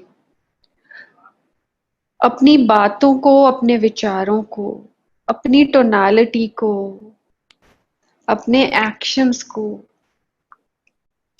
केवल और केवल अपने अनाहत चक्रा, अपने हार्ट चक्रा से बोलेंगे. अपने शब्दों को, अपनी टोनालिटी को प्रेम से भरा हुआ रखेंगे. शब्दों में बहुत ताकत है, टोनालिटी में बहुत ताकत है.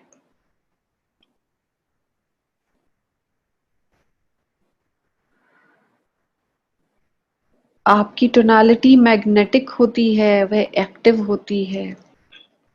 जैसी ही टोनालिटी आप यूज करेंगे, आप वैसा ही इंसान अट्रैक्ट करेंगे.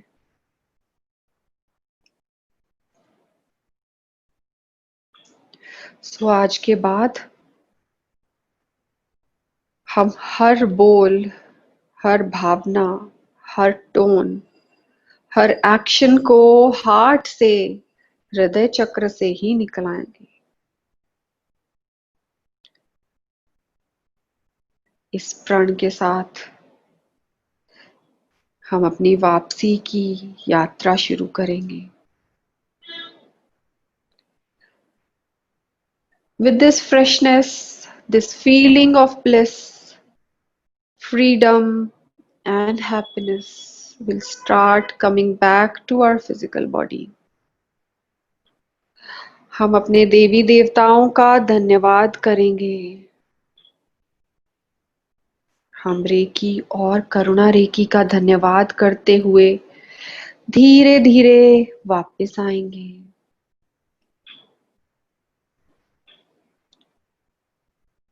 अपने एंजल्स का, आर्क एंजल्स का, गार्जियन एंजल्स का धन्यवाद करेंगे और अपने ध्यान को वापस अपने श्वास की ओर लाना शुरू करेंगे.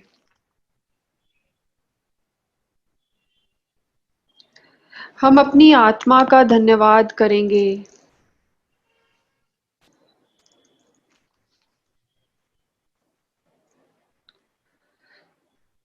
जिसने हमें आज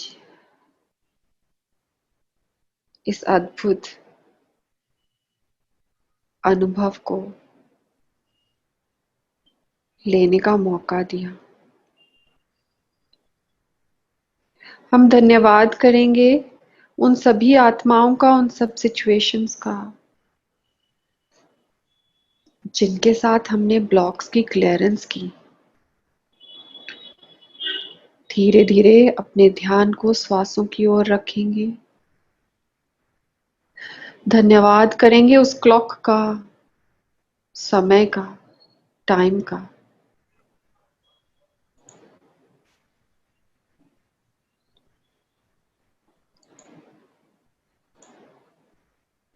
धन्यवाद करते हुए पूरे ध्यान को अपने शरीर में ले आएंगे। धीरे से अपने हाथों की उंगलियों को और पैरों की उंगलियों को हिलाएंगे, और जैसे ही आपको ठीक लगे आप अपनी आंखें खोल सकते हैं।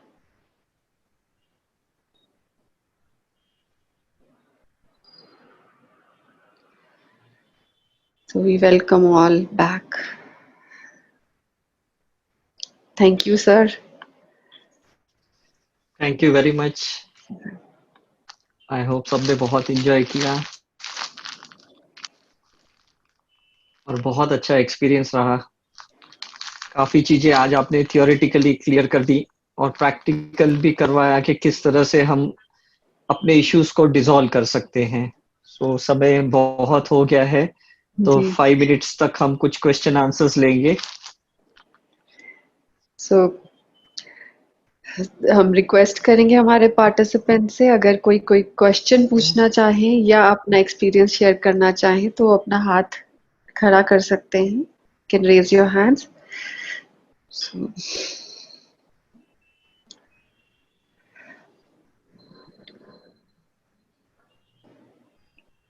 Yes Jitendra ji. Sir experience तो अच्छा रहा, तो हम हर टाइम अपने हिसाब से कोई एग्जाम्पल ले सकते हैं क्या? यस यस, ये बहुत अच्छी एक्चुअली तरह स्मूथली हुआ। हाँ बहुत स्मूथली हुआ, लेकिन एक चीज आप नोट कीजिए कि काफी चीजें आप लोगों की लाइफ में ना समय समय पे रिपीट होता जा रहा है। आपने देखा होगा रिलेशन में, हेल्थ में काफी चीजें बार बार आती है और हमने कभी सोचा भी नहीं कि ये कुछ कुछ समय के बाद वापस क्यों मेरी लाइफ में ऐसा ही हो रहा है। क्योंकि हमने ऐसे बीज डाले हैं, कहीं गलत बोलते हुए, कहीं गलत भावनाओं से, जो भी हम भरे पड़े हैं। और में हम सबको एक ही चीज समझाते हैं कि जो भी प्रॉब्लम आपके अभी के हैं, प्रेजेंट के, एक्चुअली इसका कॉज पास्ट में है। पास्ट में आपने सॉल्व नहीं किया इसलिए प्रेजेंट में आया, और अगर आप प्रेजेंट में इसको हील नहीं करोगे तो फ्यूचर में और इंटरेस्ट के साथ आएगा, ब्याज के साथ आएगा। तो सभी को हम रिक्वेस्ट करते हैं कि जितना जल्दी हो सके इसको क्लियर करने की कोशिश कीजिएगा, बिकॉज ये आपको ही करना होगा, ये आपका बैगेज है। आपने जो भरे पड़े हैं, कोई एक घटना होती है और आप उस घटना के जरिए पहले की 10 घटना को बाहर निकालते हैं। हम बोलते हैं ना, ये तो बड़ा बाहर निकाल रहा है, अपने मन की बड़ा बाहर निकाल रहा है। मतलब पहले 10 बार नहीं बोले थे और इस बार हमने वो 10 समय का, 10 घटनाओं का पूरा एक साथ हमने ब्याज के साथ बाहर निकाला, और वो फिर एक नया जख्म क्रिएट होता है, नया स्कार क्रिएट होता है, और सामने वाला इंसान उसको बहुत स्ट्रांगली ले लेता है और फिर वो समय के लिए वेट करता है, टाइम के लिए वेट करता है, जब मेरा टाइम आएगा मैं भी ऐसे ही बाहर निकालूंगा। तो ये क्या होता है, ये टू एंड फ्रो है। ये कॉर्ड जो है कि उसने कुछ समय पे कहा या कहा कर दिया, हम फिर एक समय के लिए वेट करते हैं, फिर हम कुछ कहते हैं या हम वेट करते हैं वो एक्शन लेने के लिए। तो ये साइकिल रिपीट होती है, ये घड़ी के जैसे।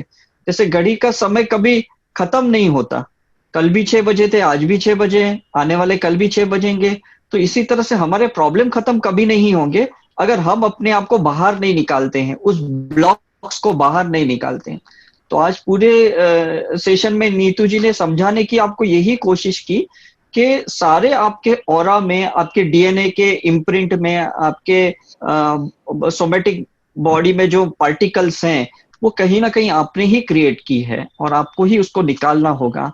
कुछ जो इंसान जिंदा है उसको सामने जाके फॉरगिवनेस करो। ऐसा नहीं कि भाई घर में बैठे, मंदिर में बैठे, पूजा पाठ किया या हीलिंग कर दिया और फॉरगिवनेस कर लिया बंद कमरे में।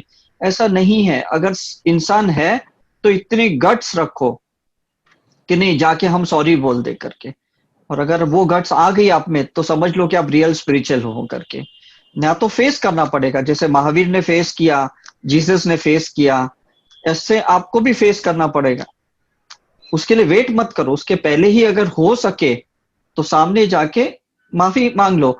सिर्फ होता क्या है, सामने वाला गलतियां कुछ अलग करता है जो आप पचा नहीं सकते हो, आप कुछ अलग गलतियां करते हो जो सामने वाला पचाता नहीं है। गलतियां सब करते हैं इस दुनिया में, मिस्टेक सब, नहीं तो हम मनुष्य के अवतार में आते ही क्यों? मुझे ये बताइए। कुछ गुस्से की गलतियां करता है, कुछ डर की गलतियां करता है, कुछ पैसों की गलतियां करता है, कोई रिलेशन की गलतियां करता है, कुछ हेल्थ बिगाड़ने की गलतियां करता है। गलतियां अलग अलग हैं, लेकिन मतलब लेसन्स अलग अलग हैं एक दूसरे के। तो हमें लगता है क्या पागल है, ऐसा कोई करता है, और उसे लगता है ये कैसे पागल है, ऐसा कोई करता है। मतलब हमने उसके गलतियों को स्वीकारा नहीं, एक्सेप्ट नहीं किया, हमने उसको पकड़ के रखा। हमने जो गलती की सामने वाले ने पकड़ के रखा। अब दोनों ने अपनी तरफ से सही है, और दोनों ने जो गलतियां की वो भी सही है। क्यों? क्योंकि उसको गलतियों के लेसन सीखने थे, इसलिए उसका जन्म हुआ। ये चीज ध्यान में रखा कि नहीं?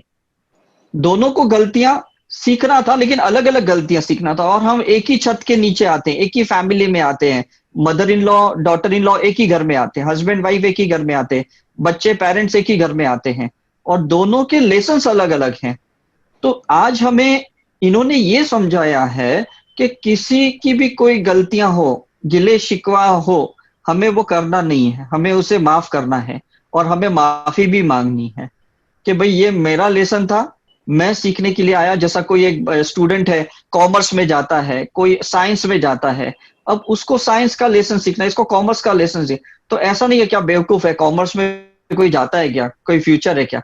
वो कहेगा भाई साइंस में कोई जाता है क्या, पागल है क्या? आधे से ज्यादा तो लोग सुसाइड करते हैं साइंस वाले। मतलब नजरिया अलग है, राइट? तो मैं आप सभी से यहाँ पे यही रिक्वेस्ट करने की कोशिश कर रहा हूं कि जो आपके ऑरा में आए हैं, जो ब्लैक पैचेस आए, ग्रे आए, ब्राउन पैचेस आए हैं, ये आपको डिसॉल्व करने होंगे। इसके लिए सेल्फ रियलाइजेशन प्रोसेस करना है, देखना है भाई मैंने कब किया। फिर ट्रांसफॉर्मेशन प्रोसेस करना है, साइकिक सर्जरी करनी है, करुणा हीलिंग करनी है। जिन्होंने रेकी लेवल 1-2 सीखा वो करें, जिन्होंने योगा प्राणायाम कपालभाति सीखा है वो उसके साथ करें, जिन्होंने स्वर योगा सीखा, मर्मा थेरेपी सीखी है वो उसके साथ करें। तो जो जो चीजें आपने अभी तक सीखी है वो किसी भी तरह से उसको डिसॉल्व करने की कोशिश कीजिए और उससे बाहर निकलने की कोशिश कीजिए। 30 डेज के बाद, 45 डेज, 90 डेज के बाद जब आप आपका ऑरा रिपीट करेंगे तो देखिएगा कि वो ब्लॉक्स हैं, कम हुए या निकल गए। अगर है तो और क्या मुझे करना होगा जिससे मैं उसको निकाल पाऊं, ये सब के लिए होमवर्क होगा करके। जब तक आप नहीं निकालोगे तो आपके बॉडी में कहीं ना कहीं ब्लॉक्स जो हैं वो किसी के बॉडी के अंदर गांठ बन के हैं, स्टोन बन के हैं, फाइब्रॉइड बन के हैं, सिस्ट बन के हैं, किसी को स्पॉन्डिलाइटिस बन के, किसी की साइटिका बन के हैं, किसी के हार्ट ब्लॉकेजेस बन के हैं, किसी को ब्रेन हेमरेज हो गया है उसके वजह से, किसी को पाइल्स हो गया है। तो ये सारी चीजें होती है शरीर में क्योंकि हमने एनर्जी का कंजेशन किया, ब्लड का ब्लॉक्स किया, और उसके बाद स्ट्रक्चरल फॉर्मेशन दे दिया उसको। उसको कोई एक एबनॉर्मल पार्टिकल का अक्यूमुलेशन, आउटबर्स्ट हो गया वो। तो ऐसा नहीं है कि डॉक्टर सर्जन के पास जाके वो ब्लॉक्स निकालोगे, वो स्टोन निकालोगे या फाइब्रॉइड निकालोगे, ऐसा कुछ नहीं होने वाला है। वो आपको ही निकालना होगा, कॉज आपको निकालना है। इफेक्ट डॉक्टर निकाल देंगे, सर्जन निकाल देंगे, लेकिन कॉज आपको निकालना है, कारण आपको निकालना है। वो गुस्सा होगा, वो डर होगा, वो नफरत होगी, वो दुश्मनी होगी, जो भी है वो आपको ही निकालनी है। क्योंकि समय के हिसाब से आपने ब्लॉक क्रिएट किया, आपको वापस समय मिल रहा है उस ब्लॉक को निकालने के लिए। और वो समय अगर छूट गया तो पता नहीं फिर कौन सा समय आएगा, ये लोग वापस कब हमारे लाइफ में आएंगे, कितने जन्मों के बाद हमारी लाइफ में आएंगे, हमें नहीं पता। तो अगर ये जन्म मिला है मनुष्य का अवतार, और हमें लग रहा है कि ये सामने वाले बंदे के साथ मेरी बनती नहीं है, मेरे रोज इसके साथ झगड़े होते हैं, इसका मतलब समझ लो कि चलो भगवान ने बहुत अच्छी अपॉर्चुनिटी दी, फिजिकल फॉर्म में वो बंदा मेरी लाइफ में आ गया, मतलब मुझे अभी इसके साथ मेरे ब्लॉक्स क्लियर करने, मुझे कार्मिक अकाउंट क्लियर करना है। नहीं करोगे फिर पता नहीं ये इंसान, ये सोल कितने जन्मों बाद वापस आपको अपॉर्चुनिटी देगा, या आप उसको कब वापस मौका दोगे, किसको पता। You never know. तो कब तक हम वेट करेंगे, है ना? जैसे इन्होंने भीष्म पितामह का एग्जाम्पल दिया कि सांप कब 100 जन्म के बाद मनुष्य के अवतार में आया महाभारत में, और उसके बाद उनको ऐसे दशा में लेटना पड़ा, बाणों के इस पे आधार पे लेटना पड़ा, और फिर इच्छा मृत्यु का वरदान होने के बावजूद उनका जिंदा रहना भी बेकार था और वो मर भी नहीं पा रहे थे। तो इसी तरह से हम सारे लोग बेबस हैं, कर्मों के बेबस हैं, हम सारे लोग कर्मों से बंधे हुए हैं। तो हम जो भी रिश्तों में अगर आज हम आ गए हैं फैमिली में, तो समझ लो ये मौका मिला है। तो ये मत भगवान से कंप्लेन करना कि यार तूने इसको क्यों मेरी लाइफ में भेजा। दूसरी बात जो केदारनाथ की इन्होंने की कि केदारनाथ पे 1.5 लाख लोग मरे। आपको एक चीज पता है, हम मंदिरों में जाके क्या बातें करते हैं भगवान से, ये भगवान तू खत्म कर दे यार, मुझे ऐसे जीवन नहीं चाहिए। हम हमेशा ऐसे कहते हैं जब हम परेशान होते हुए वहां जाते हैं, स्पेशली जब सीनियर सिटीजन वहां जाते हैं और वो सोचते हैं अब मेरी लाइफ यूजलेस है, मेरे बच्चों के लिए मैं तो बोझ बन के रह गई हूं, तो भगवान से प्रार्थना करते हैं भगवान मुझे उठा ले, मुझे अब नहीं रहना, मुझे इस जीवन से मुक्ति दिला दो। तो ऐसे बाढ़ में हम चले जाते हैं। और स्पेशली वैष्णो देवी, शिरडी या ऐसे केदारनाथ, ऐसे जगह पे जो हादसे होते हैं, वही लोग मरते हैं जिन्होंने उस जगह पे ये थॉट्स डाले हैं, ये वर्ड्स डाले हैं कि भगवान मुझे खत्म कर दो, मुझे बुला लो आप ऊपर, अब मुझे नहीं रहना। तो ऐसे शब्द प्लीज इस्तेमाल मत कीजिए कभी भी, अपनी कभी भी प्रार्थना में कभी इस्तेमाल मत कीजिएगा। हम घर में भी करते हैं और कभी पता चले घर में कोई चोर लुटेरे आए और मर्डर करके चले गए, क्योंकि हमने उस घर में ऐसे शब्द डाले हैं कि भगवान खत्म कर दो, मुझे अब नहीं रहना। तो ऐसी सारी बातें आप ना कीजिए, बिकॉज फिर सर्कमस्टेंसेस ऐसे क्रिएट होंगे, जैसे सुशांत के लाइफ में ऐसे सर्कमस्टेंसेस क्रिएट हुए, बिकॉज पता नहीं उसने इस लाइफ में या कितनी लाइफ में ऐसे थॉट्स डाले होंगे, तभी जाके ऐसे सर्कमस्टेंसेस क्रिएट हुए। और कितने सर्कमस्टेंसेस क्रिएट हुए कि 2.5 महीने बाद भी अभी तक वो कल्प्रिट नहीं पता चला कि भी किसके वजह से ये ऐसे हुआ। तो उसने कितने सोल्स के साथ ऐसे कार्मिक कॉर्ड कनेक्ट किए होंगे, तब जाके ऐसा हो रहा है। तो हम ये जो आज का सेशन हमने जो लिया, जिससे वर्ड्स, टोनैलिटी, एक्शन, इमोशंस, ये सारी जो 5 चीजों को इसलिए हमने लिया कि आपको समझ में आए कि आप संभाल संभाल के बातें करो, संभाल के सोचा करो, संभाल के एक्शन लिया करो, ऐसे ही मत लिया करो। बिकॉज आपको उसकी आगे की कुछ दिखाई दे रही है, पीछे की नहीं दिखाई दे रही है। फॉर एग्जाम्पल, एक रास्ते पे साधु संत जाता है, मैं कहता हूं यार कितना लकी है ये साधु संत, इसको तो कोई टेंशन नहीं है। मैं तो देखो फैमिली लाइफ में कितना दुखी हूं, तो नेक्स्ट लाइफ में मैं साधु संत बनूंगा और मुझे हिमालय जैसे पहाड़ों पे, बर्फों के जगहों पे चलना होगा, खाली पेट भिक्षा मांगनी होगी। मतलब यू डोंट नो कि उनकी लाइफ के पीछे क्या है। यंगस्टर आज के बच्चे हैं, सलमान खान के, ऐश्वर्या राय के फोटो लगाते हैं और कहते हैं यार मुझे भी ऐसा हीरो हीरोइन बना दो। आपको पता नहीं उसके पीछे उनकी लाइफ कितनी टॉर्चरस है, उनकी लाइफ कितनी ऐसी है। सो किसी की कोई लाइफ आप मत मांगिए कि मुझे उसके जैसा बनना है, या हे भगवान तूने मुझे ऐसी लाइफ क्यों दी, तूने उसकी लाइफ मुझे क्यों नहीं दी। तो ऐसे कभी मत सोचिएगा। सभी की लाइफ वही है जहां पे आप हैं, चाहे वो अमिताभ बच्चन है, या वो मदर टेरेसा है, या शिरडी के साईं बाबा, या कोई भी सचिन तेंदुलकर। सभी लोग के अपनी अपनी कुछ इश्यूज हैं, अपने अपने कुछ कर्मा है जो आपको दिखाई नहीं दे रहे हैं। आपको सामने कुछ अलग दिखाई दे रहा है और इसके पीछे की लाइफ कुछ अलग है, राइट। सो आज का पूरा सेशन यही था कि समय समय के हिसाब से सबके पास ऐसे सिचुएशंस आते हैं जो हम नहीं देखते। हम तो पर्दे के सामने जो चीजें होती है वो दिखती है, बिकॉज हमारी आंखें क्या है, एक लिमिटेड 20 मीटर तक ही किसी को देख सकती है। उसके पीछे जिंदगी में क्या है नहीं। हम कहते हैं मुझे महावीर बनना है, मुझे बुद्धा बनना है। अब बुद्धा की पिछली 649 लाइफ कितनी टॉर्चरस थी, आपको क्या पता। महावीर की पिछली 513 लाइफ कितनी टॉर्चरस थी, जीसस की कितनी टॉर्चरस थी, आपको क्या पता। तो अगर आपने एंड रिजल्ट में जीपीएस के जैसा ये डेस्टिनेशन डाला है कि भाई मुझे महावीर बनना है, जीसस बनना है, तो वो सारी लाइफ जो उनकी बहुत बुरी गई थी, आपकी भी वो सारी लाइफ बुरी जाएगी।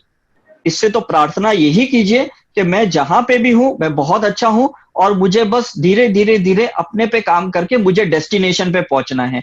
किसी को रोल मॉडल बना के लाइफ को एंड मत कीजिएगा, ये चीज ध्यान में रखिएगा, है ना। किसी को रोल मॉडल मत बनाइए लाइफ में। कितना भी बड़ा सक्सेसफुल आज आपको दिखता है कि अगर मैं क्रिकेटर हूं और मैं कहूंगा यार मुझे भी सचिन तेंदुलकर बनना है, तो सचिन तेंदुलकर शायद पिछले 50-60 लाइफ में अनसक्सेसफुल रहा होगा और आज सक्सेसफुल है, तो मुझे भी वो 50 लाइफ लेनी पड़ेगी क्योंकि मैंने एंड डेस्टिनेशन वैसे डाला है, राइट। तो समय जो है, जो क्लॉक है, वो कैसे ब्लॉक्स क्रिएट करता है ये हम कभी नहीं समझ पाएंगे। वो कोई नहीं समझ पाएगा। तो प्लीज किसी को से इम्प्रेस्ड मत होइए कि मुझे इसके जैसे बनना है, उसके जैसे बनना है, मुझे वैसी लाइफ चाहिए, अमीर की लाइफ चाहिए, या एजुकेशनल लाइफ चाहिए, या स्टेटस वाली लाइफ चाहिए। ऐसा कुछ भी नहीं है। आप जहां पे हो, यूनिवर्स ने बहुत सोच समझ के आपको वो रिलीजन में डाला है, फैमिली में डाला है, रिश्तों में डाला है, प्रोफेशन में डाला है, आपको उस परिस्थिति में डाला है जहां पे आपको होना चाहिए। बस उससे ज्यादा वो कुछ भी नहीं कर सकता आपके लिए। सो आई होप एवरीवन एंजॉयड। समय थोड़ा कम है, सो थैंक यू वेरी मच। बाकी सारे लोग अपने एक्सपीरियंस को ग्रुप में शेयर कर सकते हैं। और मे बी कि कल से हमारी जो रिट्रीट शुरू होने वाली है, हमें बहुत सारी उनकी तैयारी करनी है। तो कल हम उन लोगों को 2 बजे मिलेंगे, बाकी सभी को हम 6 बजे फिर से मिलेंगे। So thank you very much Neetu ji for your beautiful and wonderful session. काफी लोगों की आज आंख खुल गई है। हो सकता है इस सेशन के बाद बहुत से लोग सोचेंगे कि कहाँ कहाँ उनकी गलतियां हुई है और उन्हें कब कैसे सुधारना है। ये अब उन पे निर्भर होता है। So good night everyone, and मजा आ गया। Thank you sir, thank you so much sir. Thank you everyone, good night. या